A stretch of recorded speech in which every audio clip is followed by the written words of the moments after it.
All right, thank you so much, DB. Well, News 19 this morning, continuing our month-long back-to-school series. And this morning, we are focusing on the mental health of our educators. This, as several studies show, teaching is one of the most stressful jobs in the country. So this morning, we are joined by Zenethia Brown, the Executive Director of the Midlands branch of the National Alliance on Mental Illness, to shed more light on this topic. Good morning, Z. Good morning. Thank you for having me. I appreciate it. Absolutely. I'm so glad to be joining you bright and early. Now, Yes. I want to talk about this real quick. So check this out, y'all. According to the CDC, teachers and principals are more likely than other workers to report burnout and symptoms of depression. And here's one of the reasons why it's so important. They also found that when teachers have poor mental health, schools have lower quality learning environments and students do not do as well in school. So really, Z, I'm so happy that we're able to have this conversation about the fact that teachers' mental health is so important. Yes.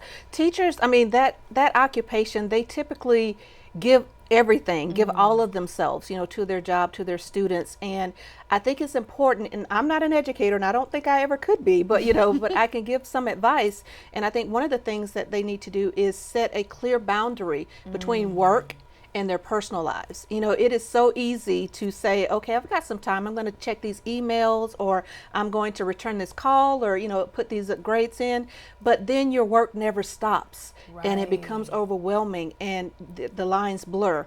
Whatever you decide, if you decide it's 6 o'clock, 7 o'clock, whatever that time is, say this is the time that work stops and my personal life begins, and this is the time I give to my family. So that clear boundary is very important. Otherwise, you kind of lose yourself in your occupation, and before you know it, that's all you are, and you're overwhelmed and you're depressed, and and you can't really move forward.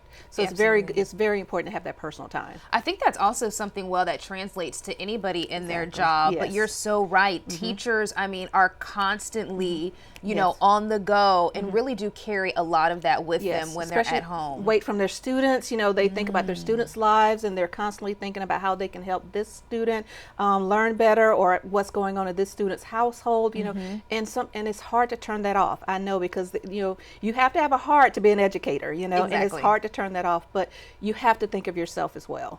You have to think of yourself as well. And self-care, teachers have rules for their classroom. Make self-care non-negotiable.